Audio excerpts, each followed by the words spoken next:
왕이 된 사울의 위기와 그 대응이라는 제목으로 함께 은혜를 생각하려고 합니다.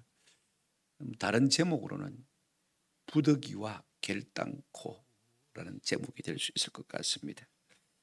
사울이 왕으로 선택이 되었지만은요, 왕위에 옹립을 하지를 못했습니다. 그래서 하나님께서 암몬 사람으로 하여금 길랏 야베스를 치게 만들었어요.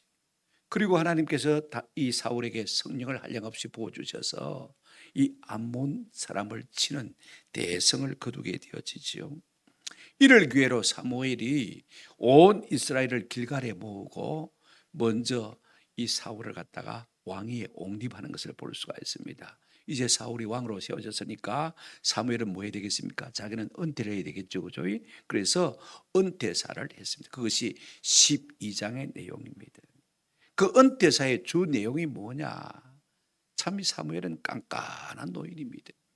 왕을 세워주고도 왕이 된 사람이 자기 뒤에 있음에도 불구하고 이스라엘 백성이 왕을 구한 지가 왜 악한 것인가를 분명히 말하고 있는 것을 볼 수가 있습니다. 왕의 제도가 사사 제도가 중요한 것은 아닙니다. 그 마음의 중심이 뭐냐? 그들 마음 가운데는요, 적당히 세상을 즐기면서 하나님도 조금 섬기면 되지 않겠냐. 그래서 왕이 필요하다는 것입니다. 이 마음의 심보가 참 중요합니다. 사무엘이 지금 그걸 책망하는 것이죠. 그래서 건기 때 하나님께서 큰 비와 번개를 내리시니까 이스라엘 백성들이요, 두려워서 어쩔 줄 모릅니다. 그때 사무엘이 하나님의 말씀으로 위로했습니다. 괜찮다. 앞으로 너희가 하나님의 말씀대로 지켜 순종하면 잘 될 것이다. 아멘. 예, 지금까지는 잘못했지만 앞으로 말씀대로 순종하면 잘 될 것이다. 왕과 백성이 그렇게 말할 것을 우리가 볼 수가 있습니다. 12장 14절이죠. 그렇다면 이 말을 들은 사울 왕이 지금 뒤에서 사무엘의 고백사를 들었지 않습니까? 그죠? 얼마나 이 말씀을 마음에 두고 경각심을 가졌을까 하는 것을 우리가 좀 생각해 볼 필요가 있을 것 같습니다. 만약에 사울이 말입니다, 이 말씀에 대한 경각심을 가지고 하나님의 말씀만 붙들고 두려워하고 순종하려고 애를 썼다면 오늘 13장 본문은 없었을 것 같아요. 말씀대로 제대로 살 기미가 안 보이니까 하나님께서 사울을 지금 전쟁을 통해서 달아보신 것입니다. 믿음이 있는가 없는가, 말씀대로 사는지 살지 않는지 이걸 돌아보시기 위해서 이 지금 블레셋과의 전쟁을 하나님께서 허락하신 것을 볼 수가 있습니다. 여러분, 이 사울을 달아보심에 대한 키워드는 뭐냐면요, 한번 따라합시다. 부득이. 이게 키워드입니다. 하나님이 원하시는 것은 무엇입니까? 부득이가 아니고, 그죠? 어쩔 수 없이 불순종하는 것이 아니고 결단코 순종하는 것입니다. 한번 따라합시다. 결단코. 이 결단코란 말은 제가 어디서 힌트를 얻었냐면 여러분 성경 한번 보시기를 바랍니다. 12장을 보시면요, 23절 사무엘이 한 말이죠. 12장 23절 같이 한번 읽어보실까요? 시작. 나는 너희를 위하여 기도하기를 쉬는 죄를 여호와 앞에 결단코 범하지 아니하고, 기도하는 죄든 어떤 죄든지 간에, 그죠? 하나님 앞에서 어떻게 범하지 아니하고요? 결단코. 오늘 우리는 종종 어쩔 수 없어서 부득이하게 하나님 앞에 불순종하는 경우들이 너무 많습니다. 그러나 사무엘은 어떻게 했습니까? 네가 결단코 죄를 범치 않겠다 그랬습니다. 오늘 이 두 단어를 마음에 새기면서 우리가 오늘 본 말씀을 듣고 깨달으면 우리에게 상당히 유익이 되지 않겠는가 하는 생각을 하게 되어집니다. 첫 번째, 이제 이 이스라엘과 블레셋 전과의 전쟁의 발발 상황을 우리가 한번 살펴보고 사울의 처신이 어땠는지를 한번 생각해 보려고 합니다. 1절 보십시오.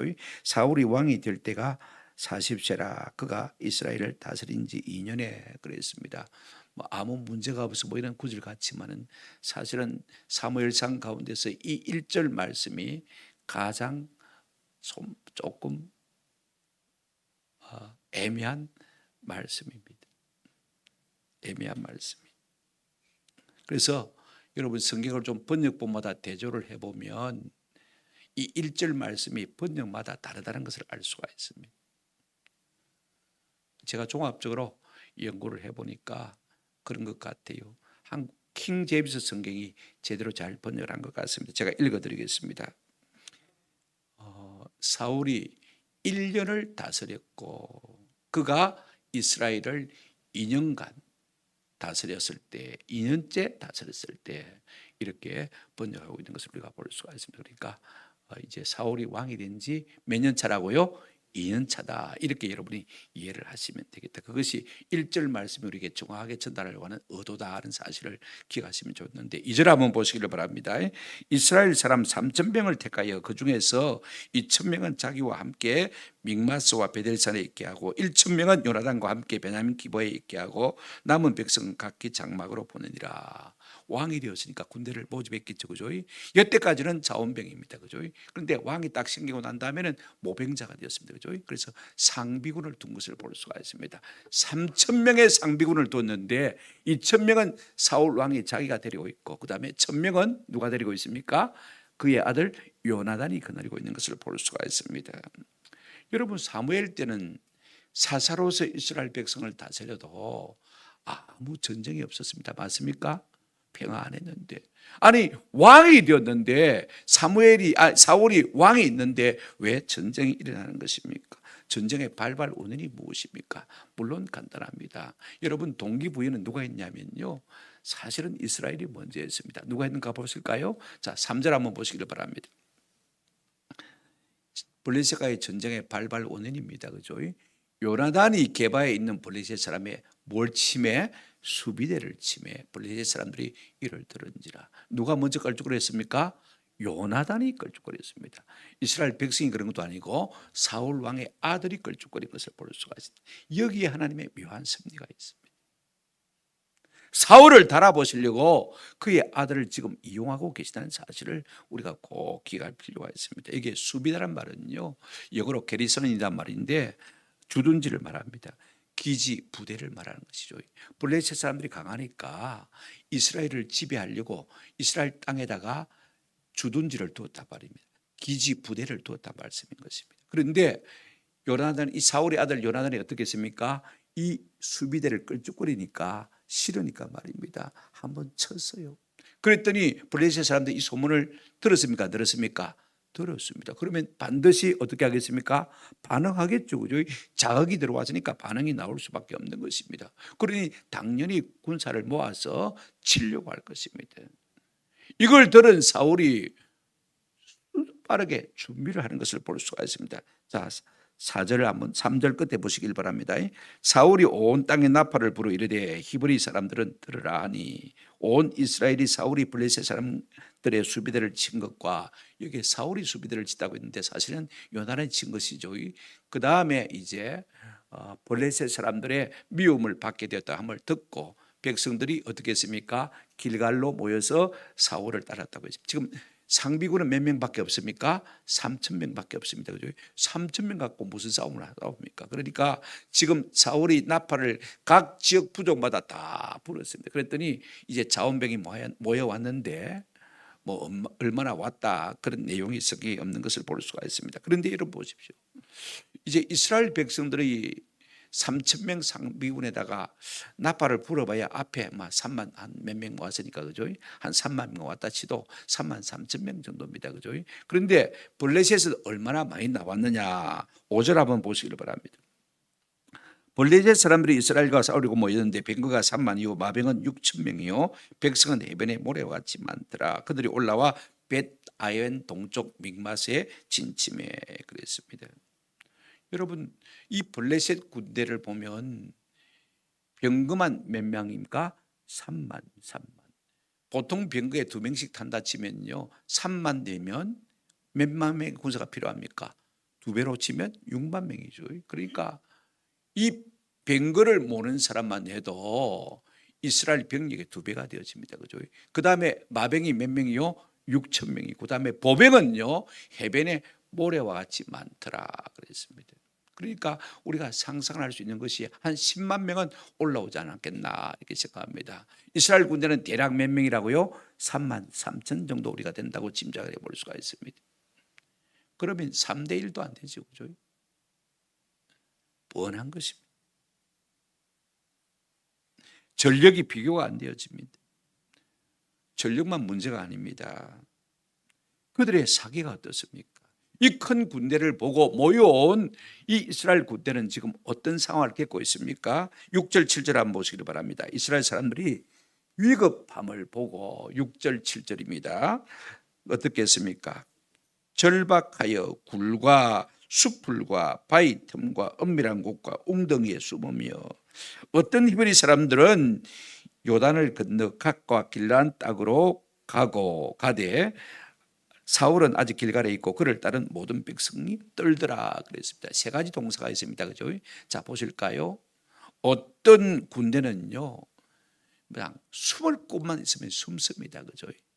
어떤 사람들은요, 요단 동편자로 어떻게 했습니까? 도망을 가버렸습니다. 길르앗 땅으로 도망을 가버린 것을 볼 수가 있습니다.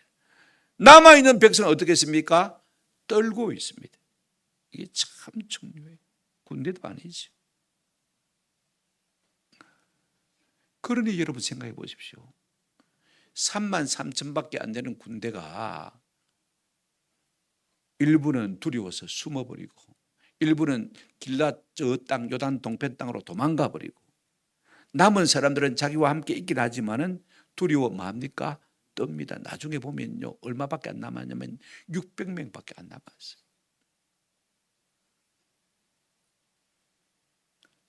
그러니 똥줄이 땡기는 사람이 누굽니까? 왕인 사울입니다. 그죠? 가장 애가 타겠죠.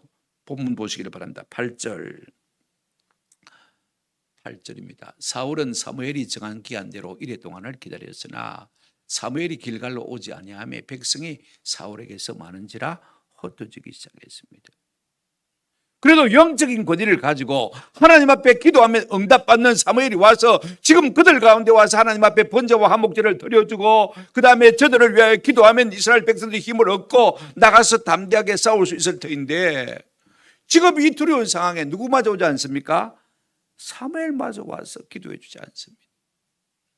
그러니 가장 똥줄이 땡기는 사람이 누구냐? 사울인 것을 볼 수가 있습니다. 그러면 사울은 사무엘이 정한 기한대로 1일 동안을 기다렸단 말이 왜 나오는 것입니까? 무슨 근거로 이런 말을 하는 것입니까? 10장 8절에 보시면 이런 말씀이 있습니다. 너는 나보다 앞서 길갈로 내려가라.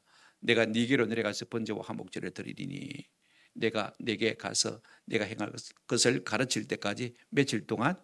7일 동안 기다리라고 그랬어요.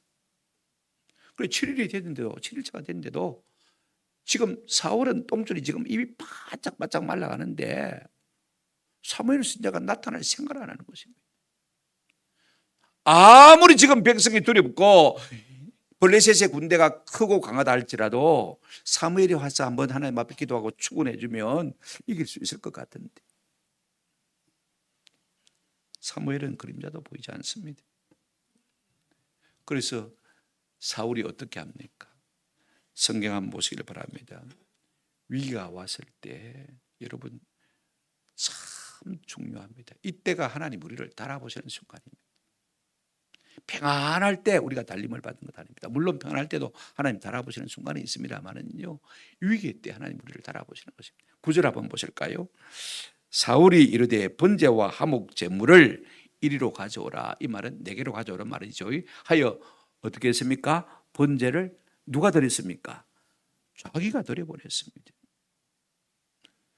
7일이 되었는데 사무엘은 오지 않고 백성들은 숨고 도망가고 두려워 떨고, 블레셋은 너무 강하고 입은 바짝바짝 말라 타들어가고,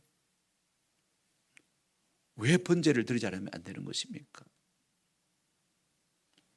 사울은 그 정도는 알았습니다. 이 위태한 일을 앞에 두고 하나님의 은혜를 구하지 않으면 안 되겠다는 이것은 사울이 알고 있었던 것 같아요.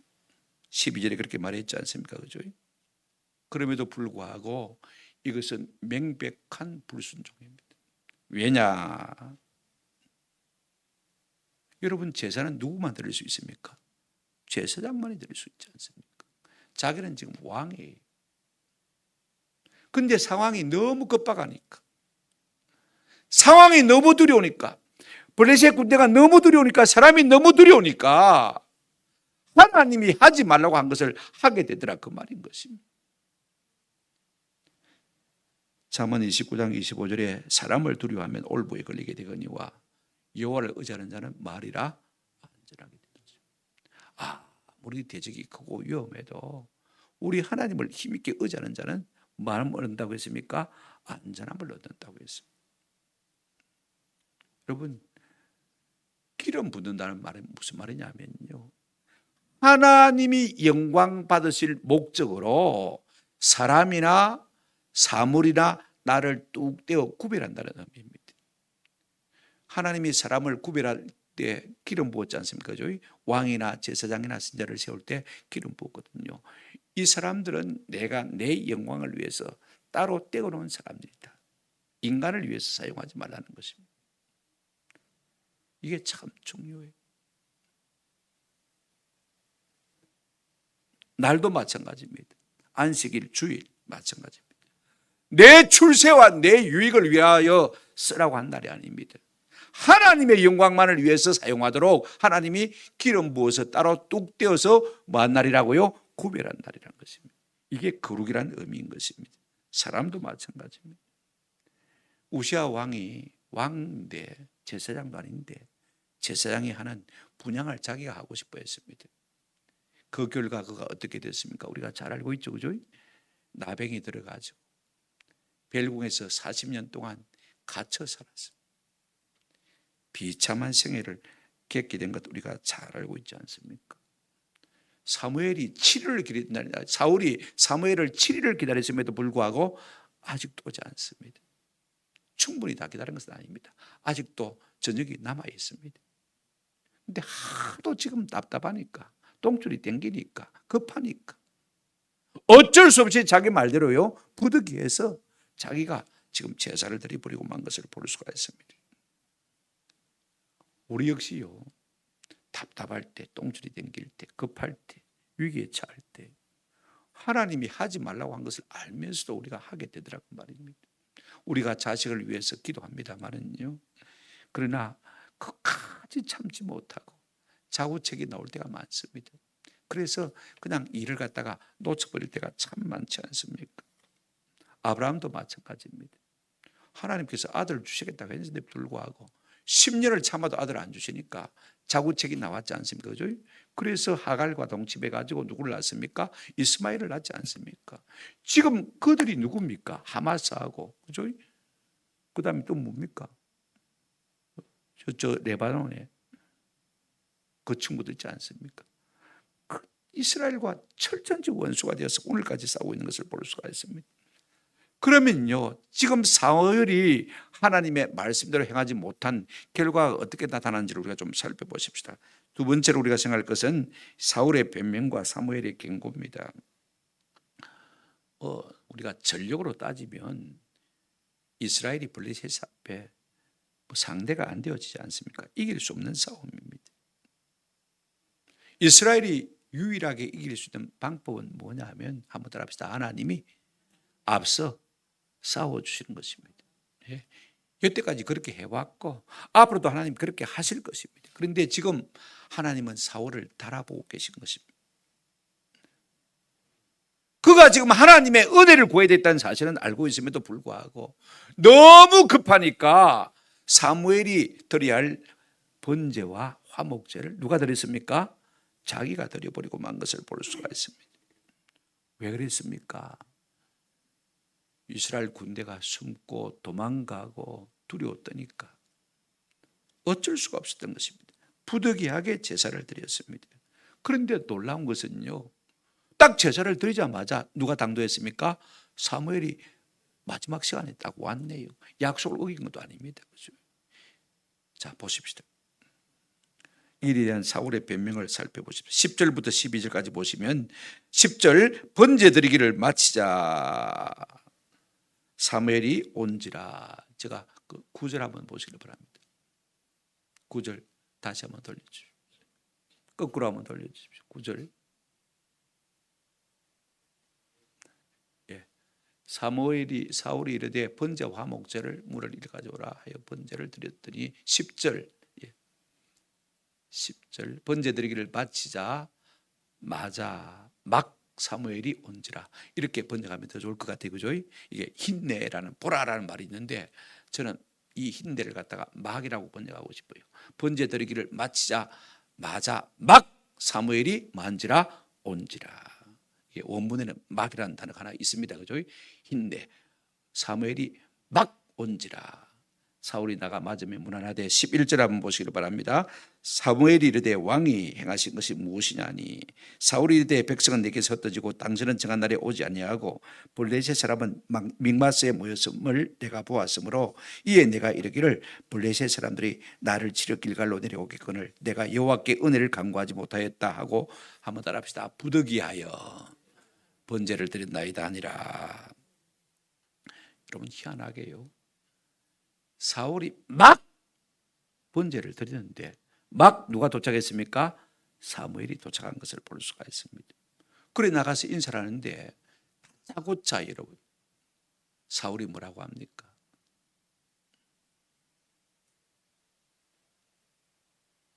(11절에) 보시면요, 도대체 왕이 행하신 일이 무엇입니까? 따지고 다짜고짜 지금 막 물어대는 것입니다. 그러니까 사울이 급한 김에 변명을 합니다. 백성은 내게서 흩어지고 도망가고 숨고 떨고 당신은 아무리 기대도 오지도 않고 블레셋 사람들로 우리를 치려고 덤벼들고 내가 하나님의 은혜를 구하지 못한 것이 생각이 나서 하나님의 은혜를 구하려고 어떻게 했다고요? 번제를 드렸다라고 말하고 있는 것을 볼 수 있어요. 그러면서 한번 따라합시다. 부득이하여 번제를. 어쩔 수 없었어. 마저 못해서 부득불. 일이 그러니까 행편이 그래서 제사장에 드려야 될 제사를 자기가 드렸다 그렇게 말하고 있습니다. 여러분 우리는 살면서요 이 부득이한 경우를 수없이 만납니다. 그럴 때마다 우리는 어떻게 반응하고 어떻게 행동합니까? 어쩔 수 없었어.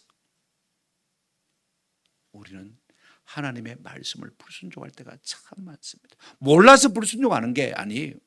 알고 있음에도 불구하고 어쩔 수 없어서 거짓말하고 어쩔 수 없어서 남의 돈을 떼어먹고 사기치고 도적질하고.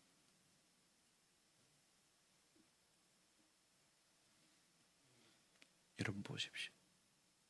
어쩔 수 없이 그랬다고 하는데도 불구하고 사무엘이 지금 뭐라고 말하고 있습니까? 12절 다시 한번 보실까요? 13절 사무엘이 사울에게 이르되 한번 따라합시다. 왕이 망령되이 행하였도다. 여러분 객관적으로 생각해 보면요, 우리가 같은 인간으로서 사울이 충분히 이해가 되어집니다. 그가 지도자 아닙니까? 왕입니다. 백성들은요 숨고 도망가고 두려워 떨고 난리가 났습니다. 블레셋은 너무 강합니다. 사무엘이 온다고 했는데 안 왔습니다. 아직까지. 어쩔 수 없이 급해서 부득이해서 하나님 앞에 제사를 은혜를 구하려고 드렸는데 지금 사무엘은요 다짜고짜 하는 말이 왕이 어떻게 했다고요? 망령되이 행했다. 여러분 이게 말이나 됩니까? 우리 같으면 어떻게 했겠습니까? 그랬습니까? 왕이 참 마음고생 많았네.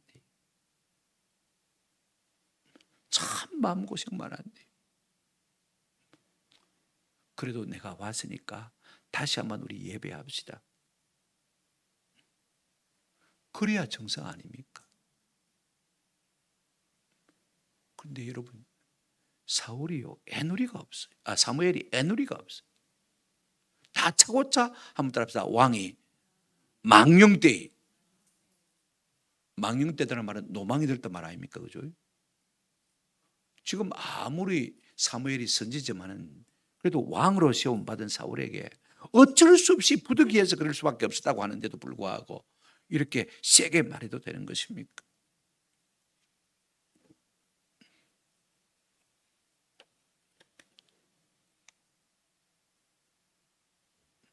왜 그러면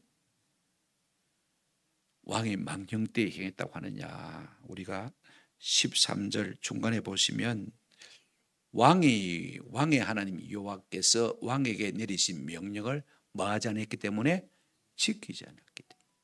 14절에도 보시면 뭐라고 했냐면 여호와께서 왕에게 명령하신 바를 왕이 지키지 아니하였으므로. 무엇이 망령된 것이냐? 말씀을 알고 있으면서도 말씀대로 살지 못한 것이 노망이 들은 것이라 조금도 다를 바가 없다, 그 말씀인 것입니다. 아멘. 지정신이 아니란 말입니다. 여러분, 사무엘은요 단호합니다. 그러므로 오늘 우리가 하나님의 말씀을 알면서도요 그 말씀대로 살지 못하는 것은 뭐 부득이해서 그랬든 어쩔 수 없이 그랬든 부득불 그랬든 상황이 그럴 수밖에 없었다, 우리가 변명이나 핑계를 할 수 있지만은요 하나님이 보실 때는 뭐라고 말씀하시는 것입니까? 네가 망령되게 행한 것입니다. 어리석게 행했다는 것입니다. 어리석은 일이라는 것입니다. 그래서 뭐라고 말합니까? 자 보십시오. 14절에 보시면 지금은 왕의 나라가 마지 못할 것이라 길지 못할 것이다. 13절 끝에 보시면 여호와께서 이스라엘 위에 왕의 나라를 영원히 세우실 것이오늘 그랬습니다. 하나님의 계획은 네로 영원히 왕이 있게 만드는 것인데 네가 지금 하나님의 말씀을 망령되이 가볍게 업신여겼으니까 나도 네 나라가 길지 못하게 할 것이라고 했습니다. 여러분, 우리가 하는 일이 좋은 일이라면요 그 일이 오래 가고 길게 가면 좋은 것이죠, 그죠? 그러나 내가 잠깐 그 자리에 앉아 있다면 참 불행한 일입니다. 우리가 순종하면요 우리의 일이 장구할 것이지만은 우리가 불순종하면요 그 일이 단번에 끊어질 수 있다는 사실을 지금 말해주고 있는 것을 볼 수가 있습니다. 실제로 뭘 말하고 있습니까? 하나님의 마음에 맞는 사람을 세우실 것이라. 14절 보십시오. 하반절 보시면 여호와께서 그의 마음에 맞는 사람을 구하여 여호와께서 그를 그의 백성의 지도자로 뭐 하셨느니라? 삼으셨느니라. 여기에 버린다는 말은 없지만은요 니를 버리고 하나님이 마음에 맞는 사람을 새로 택해서 세우실 것이다 그랬습니다. 그러면 하나님의 마음에 합한 맞는 사람이 누구냐? 자, 우리가 사도행전 보시면요 13장 1절입니다. 사울을 폐하시고 다윗을 왕으로 세우시고 정언하여 이르시되 내가 이새의 아들 다윗을 만나니, 한번 따라합시다. 내 마음에 맞는 사람이라. 내 뜻을 다 이루리라. 이것 때문에 하나님께서 사울을 버리시고 그죠? 다음에 어떻게 하실 것이라고 했습니까? 하나님의 마음에 맞는 누구를 세울 것이라고요? 다윗을 세울 것이다 라고 말씀한 것을 볼 수가 있습니다. 여기까지 우리가 생각하면서 우리 마음속에 어떤 생각이 들었습니까? 아무리 그래도 그렇지 어쩔 수 없어서 부득이해서 부득불 그랬다는데 하나님의 사람 사무엘이 이렇게 세게 말해도 되는 것인가? 한 방에 버린다고 해서 되는 것인가? 아직 버린다는 말은 없습니다, 그죠? 그런데 암시하는 바가 버릴 것이라는 사실을 이제 암시하고 있는 것을 볼 수가 있습니다. 아직 버린 것은 아닙니다. 하나님께서 두 번째 사울을 달아보실 것입니다. 그게 15장에 나오거든요, 그죠? 아말렉을 치라고 했는데 제대로 치지가 않습니다. 그때 하나님께서 본격적으로 사울을 버리실 것이라고 말씀하신 것을 볼 수가 있습니다. 아직은 버리는 것이 아닙니다. 이해가 되시죠? 그런데도 불구하고 버릴 것처럼 유언을 두고 말씀하신 것을 볼 수가 있습니다. 아니, 어쩔 수 없이 부득불 그렇게 했다는데 이렇게 하나님께서 사무엘을 통해서 세게 말씀하시는 것입니까? 왜 그렇게 하시는 것입니까? 저는 세 가지 이유가 있다고 생각이 돼요. 하나는요, 하나님께서 사울을 왕으로 예정하시고 예정하신 다음에 특별한 은혜를 주셨어요. 왕으로 기름 부은 다음에 왕이 될 것에 대한 세 가지 표정을 뭐 했습니까? 주셨습니다. 하나님의 은혜를 경험한 사람.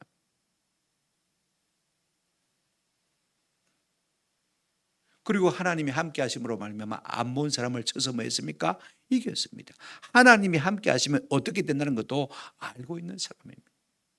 은혜를 모르는 사람이 아니에요. 이미 은혜를 많이 받은 사람입니다. 받은 은혜가 큼에도 불구하고 당장 급하다고 해가지고 하나님의 명령을 헌시작처럼 저버리는 것을 하나님 기뻐하지 않는 것을 볼 수가 있습니다. 또 하나는 사무엘이 이미 설교했습니다. 왕을 구한 자가 잘못한 죄이지만 앞으로라도 너희와 너희 왕이 나를 경외하고 말씀대로 살면 괜찮을 것이다. 이 말씀을 조금이라도 염두에 두었다면 사울이 아무리 급하다고 해서 그죠? 경거망동한 행동은 하지 않았을 것입니다.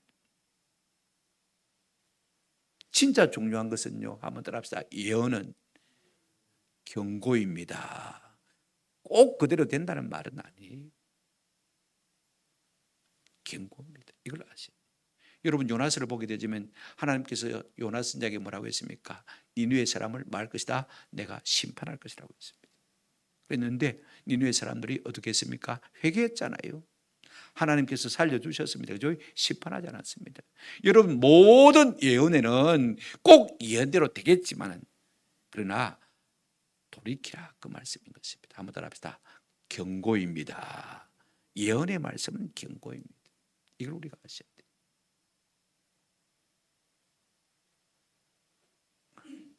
하나님의 말씀은 경고입니다. 아멘. 그 말씀을 우리가 받아서 순종하면 이것이 화가 변하여 복이 될 줄로 믿습니다. 만약에 사울이요 이 말씀을 좀 마음에 새겼더라면 앞으로 38년은 더 동치할 겁니다. 그죠? 40년 동안 왕이 있었으니까. 그런데 15장에서도 실패하고 16장에서도 실패하고 계속 부득이하여 어쩔 수 없어서 여러분 삶은 습관입니다. 아멘. 외적 태도의 습관도 있지만은요 내적 결심의 습관도 있습니다. 항상 어떤 사람들은요 부득이해서 못했다는 것입니다. 그게 습관이 되어집니다.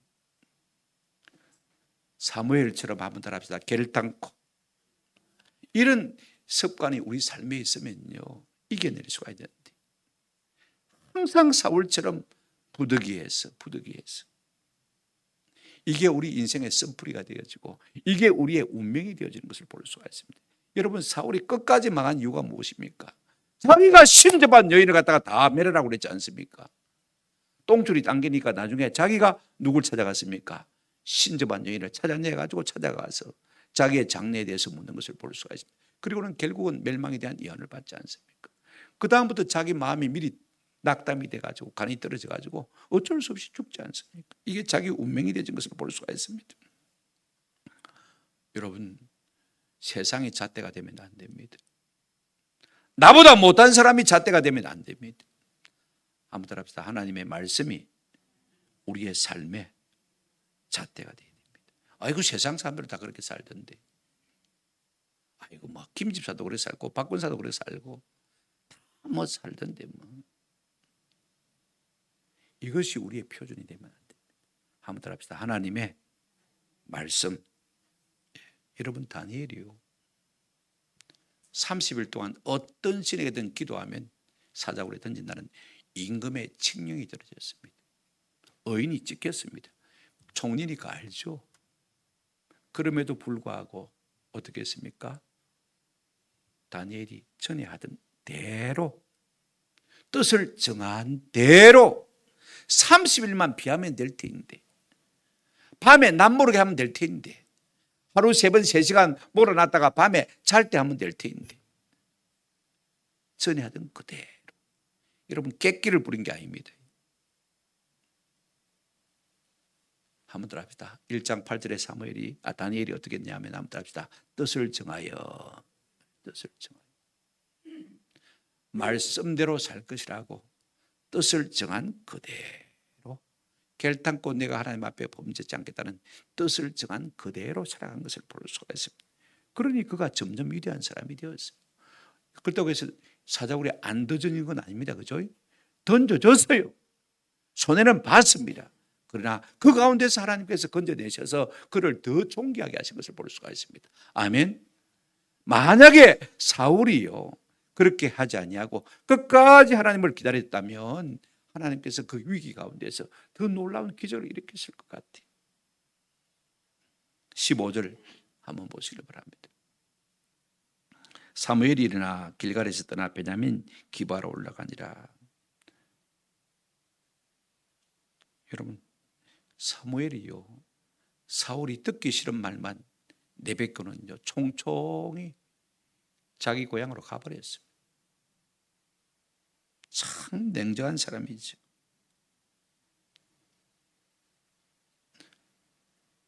삶도 습관입니다. 왜 그렇게 했습니까? 우리가 10편 말씀을 한 거 보실까요?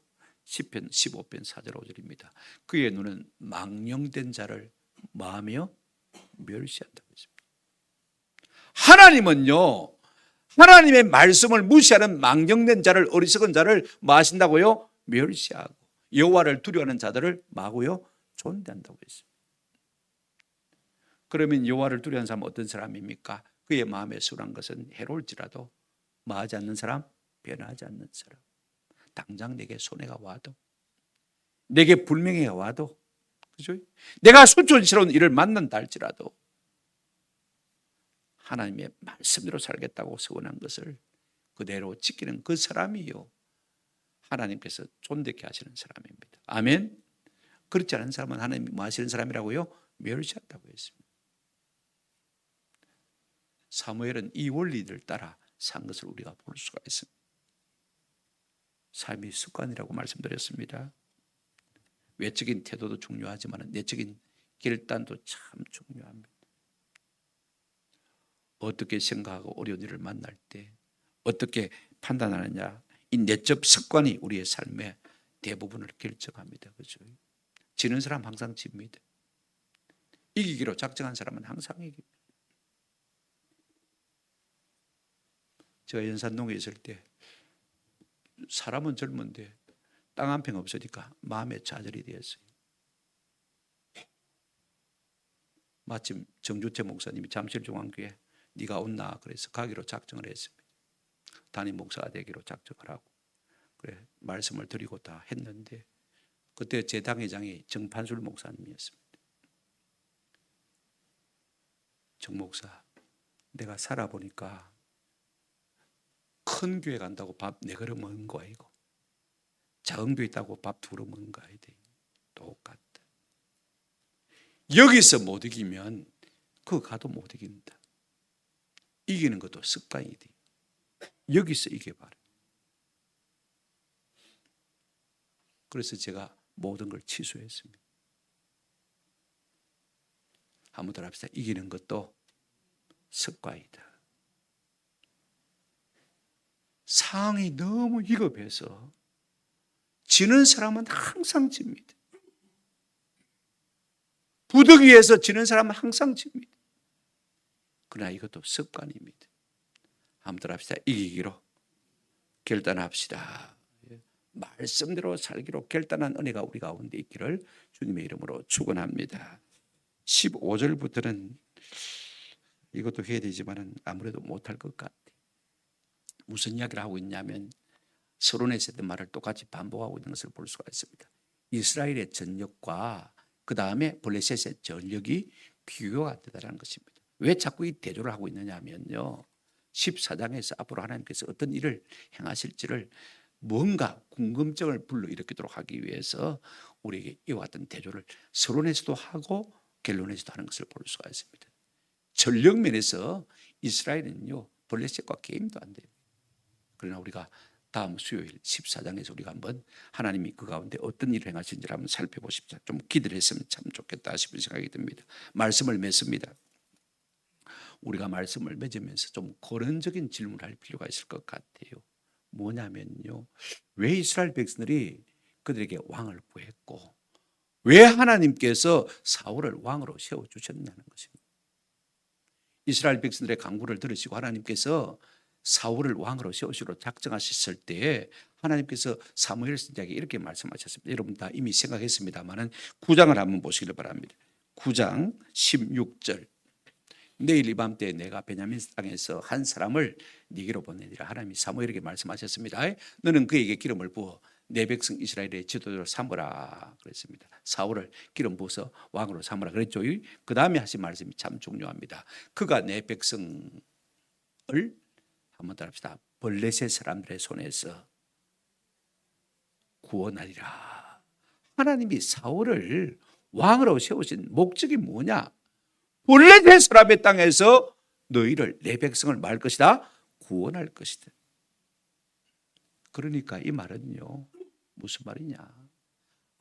아무리 블레셋 사람이 쳐들어와도 내가 사울을 왕으로 세우셨으니까 까딱 있다 없다? 까딱 없다는 말씀인 거죠.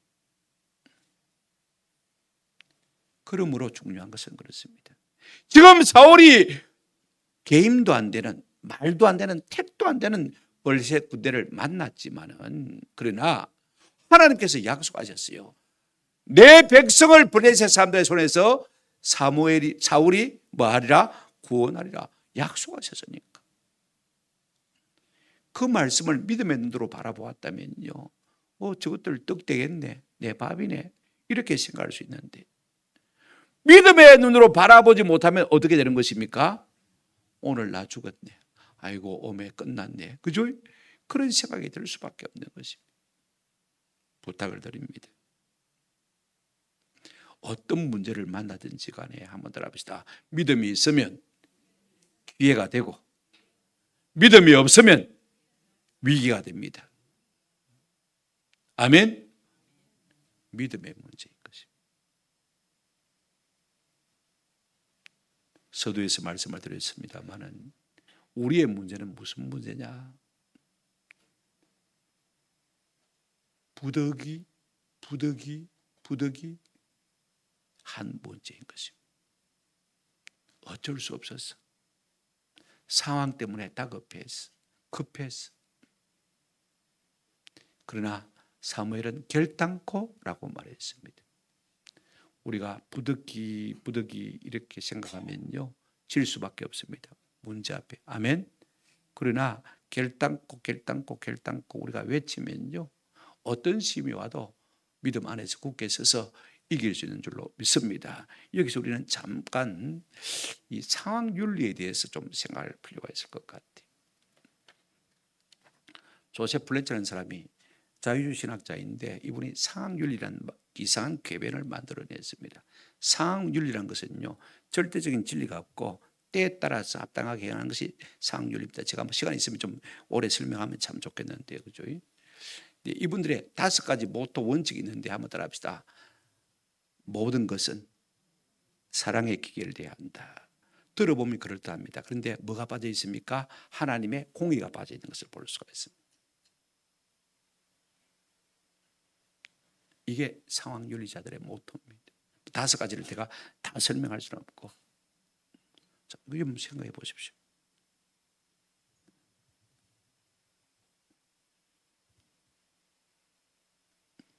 우리가요 이 5가지 카테고리를 다 생각할 수 없지만은 자 보십시오. 서로 남녀가 다 부부가 있는데 그죠? 결혼했음에도 불구하고 눈이 바짝 맞았습니다. 사랑의 감정에 걸려서 사랑을 나누었습니다.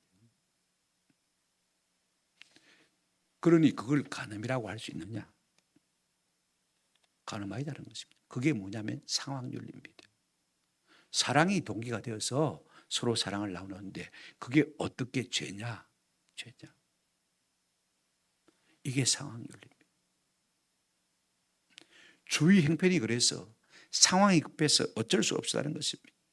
그것이 오늘 본문에 뭡니까? 한번 답시다. 부득이하여 그것인 것입니다.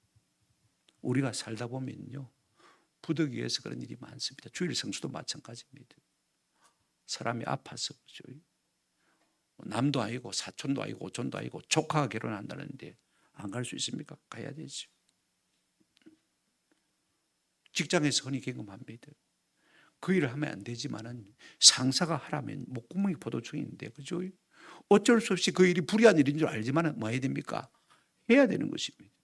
안 그러면 잘리 나가는데, 인원도 감축하는데, 내가 다른 사람처럼 내부를 못 갖다 바쳐도 회식하면서 술 한잔 먹으라는데 콜라 주십시오, 그렇게 말할 수 있습니까? 받아 먹는 겁니다. 한번 따라 합시다. 어쩔 수 없어서. 그게 상황윤리인 것입니다. 저 같으면 아이고 뭐 집사님 잘했습니다, 그죠? 그렇게 말할 것 같아요. 그런데 사무엘은 그렇게 말하고 있지 않습니다. 한번 따라 합시다. 왕이 망령 때 행하였도다. 오늘 우리 가운데 여러분 부득이가 아니라 결단코 마음의 작정함으로 말미암아서, 그죠? 어떤 경우에도 하나님의 말씀을 순종하는 은혜가 있기를 주님의 이름으로 축원합니다. 아멘.